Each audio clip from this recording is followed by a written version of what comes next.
In this video, I'll be showing you how to create the collar sample. So here's our finished collar sample.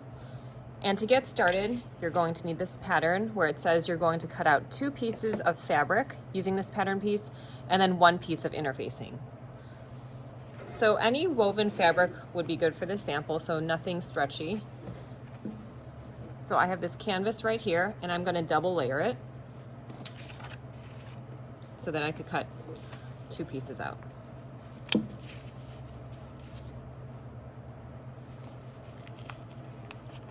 Okay, go ahead and pin it down.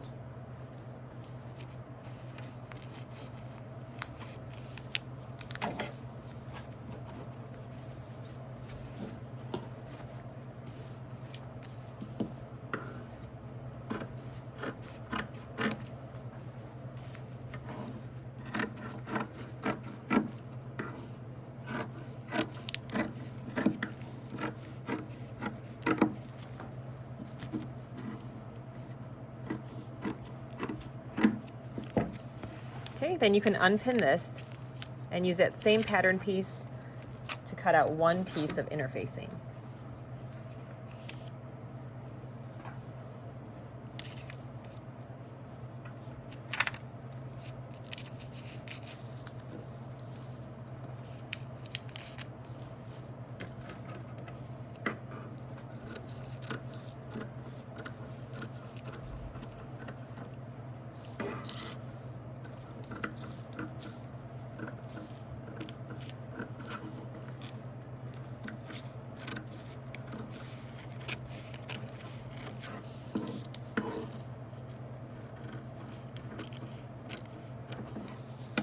Okay, once this is cut, we're going to apply the interfacing to 1 piece of the fabric. So I'm going to take just 1 of the collar pieces. And for this particular fabric, there's no right or wrong side. So typically you always want to put interfacing on the wrong side. So assume that this is the wrong side of the fabric and this is the right side. I'm going to go ahead and put my interfacing down against the wrong side. Now when you put your interfacing down, there is a correct way to put it down. If you feel the interfacing, there's going to be a rough side and also a smooth side. You want to make sure that the rough side, which is the side with the glue, is against the wrong side of the fabric. Okay, I'll roughly lay it out and just double check that it's cut pretty accurately. If you have a bit of interfacing hanging off the edge of the fabric, just trim it off so that it matches evenly along all the edges. Otherwise it will stick to the ironing board once you iron it. Okay, now we're over here at the ironing board, ready to begin ironing the interfacing to the collar piece. But what I like to do is use the press cloth and lay it on the surface of the ironing board just so that it protects the ironing board from getting any of the adhesive from the interfacing on it. Okay, so again, I have fabric here. This is the wrong side. The sticky side, or like the rough side of the interfacing, facing down towards the wrong side. And then with your iron, you're just going to go in an up and down motion, holding it down for about 3 seconds at most until it applies to the fabric.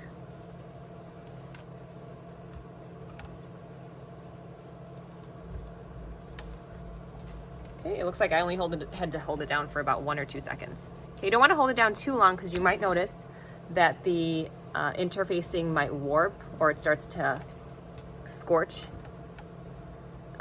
So just make sure that it is not doing that and that it's laying flat. And it should be completely attached to the fabric piece. Okay, now we're ready to attach both collar pieces together. So I'm going to put right sides together. This is the side with the interfacing, so this will be considered my right side. This fabric doesn't have a right and wrong side, so I'll just go ahead and lay it out like this. And then we're going to sew along these 3 sides. So make sure that you're sewing along the side seam or side part of the collar, and then the longer seam here, so not the shorter one, the longer one. This is the outer part of the collar, and then the other opposite side seam there. Okay, so before we begin sewing, I'll pin it in place. And then we're going to take a 5/8 stitch around these 3 sides, keeping it as 1 continuous stitch, so you're going to pivot at the corners. Okay, make sure you backstitch at the beginning and the end. Okay, we're ready to begin stitching, and I'm going to go ahead and start over here at the upper right hand corner here. We're going to go down, leaving our needle in the machine. We're going to pivot up here, and then back stitch over here. We're sewing this at 5/8.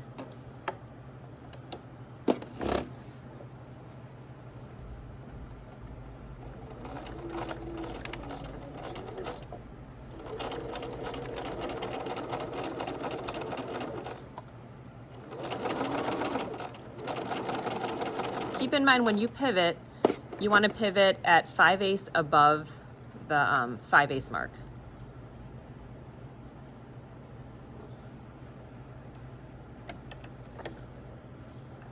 So I could probably go a little bit more. Sometimes it's just guessing and checking. So I leave my needle in, lift up my presser foot, and I turn it. And you want to make sure that this new raw edge lines up with the 5/8. It looks like it's not quite there. I'll probably go one more stitch. So turn the hand wheel towards you. And there, now it's perfectly lined up with 5/8, so I can continue going.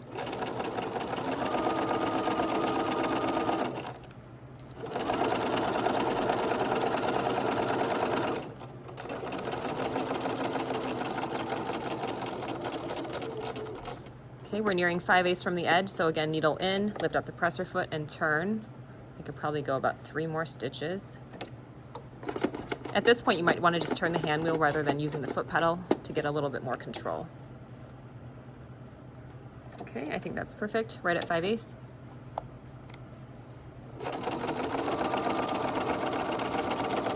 And then back stitch at the end. Okay, trim the loose threads.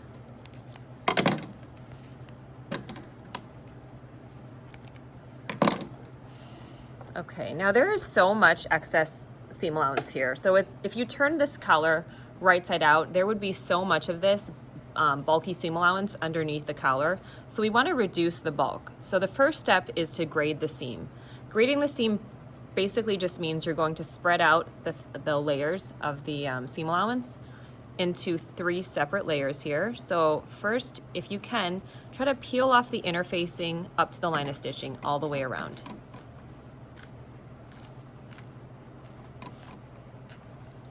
If it's really stuck on there, there's certain fabrics that interfacing is hard to peel off of, like flannel, for example. If it's really stuck on there, just try your best. If it doesn't come off, it's okay.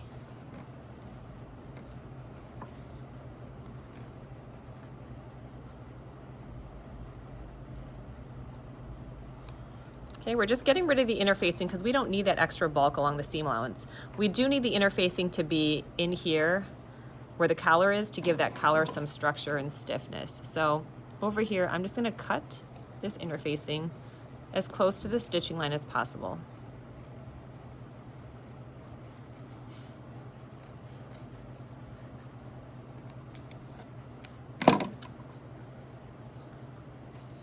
Okay, you'll notice that this side over here was a little hard for me to get the interfacing off, so I'm just gonna leave that on. But this side I was able to get it off, so I'll trim this part off. And just try your best with that part. Okay, and then the next part is we are going to cut the top seam allowance halfway down the width of the seam allowance. So here I'm going to cut only the top layer, just halfway. So halfway between the seam and the raw edge. I'm going to do this on all 3 sides.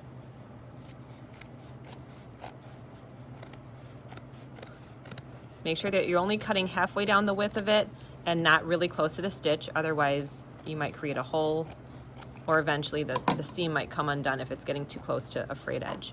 Okay, so now I have this top seam allowance cut halfway. The one underneath it we're gonna trim off just a little bit. So we're gonna cut halfway between the previous seam allowance and the outer edge here. So I'd say it's about 3/4 of the way from the line of stitching.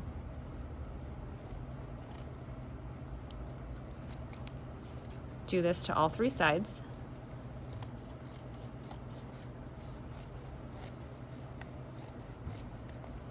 And we're just trying to reduce the bulk, spread it out into different layers so that it's not super thick all in one area. Okay, so you should have 3 distinct layers. You should have this one trimmed completely to the line of stitching, this one's halfway, and this one's just a little bit beyond the previous seam allowance. Okay, next what we're gonna do is we want to reduce the bulk in the corners, because if you were to turn this right side out, there's going to be so much bulk right here in the corners when you turn it.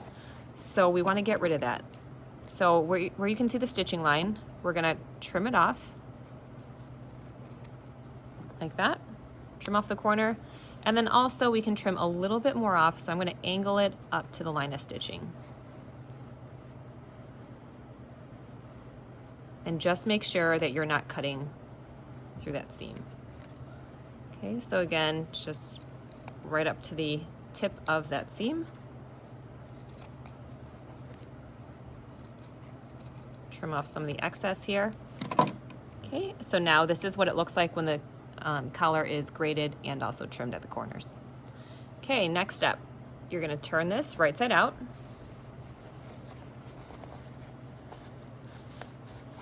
Now the fabric I chose is pretty stiff. This is like a canvas. Okay, this is where I'm gonna need a little help from the tip of my shears or something sharp.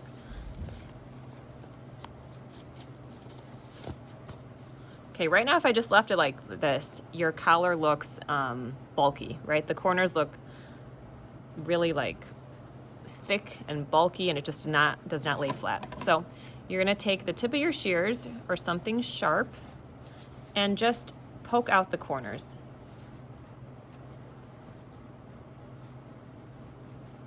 You wanna get them as flat as possible with all the excess bulk turned right side out.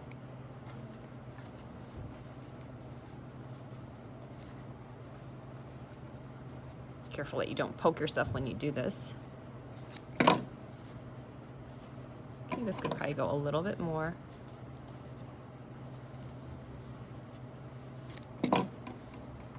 Okay, and there it is. It looks so much better. It's nice and flat along the corners. And then the final step is to go to the iron and to iron this flat. Because right now it's popping up, it's not laying completely flat. So go to the iron, you want to iron it right along the seam here. You'll notice that this might kind of fold inward, so kind of go in with your fingers and pull back along the seam. So when you iron it, it'll be right along the seam. So I'll go ahead and iron it and I'll come back and show you. Okay, and here's what the finished press collar looks like. It's nice and flat along all the seams. You'll notice that I pressed right along the seam on all three sides.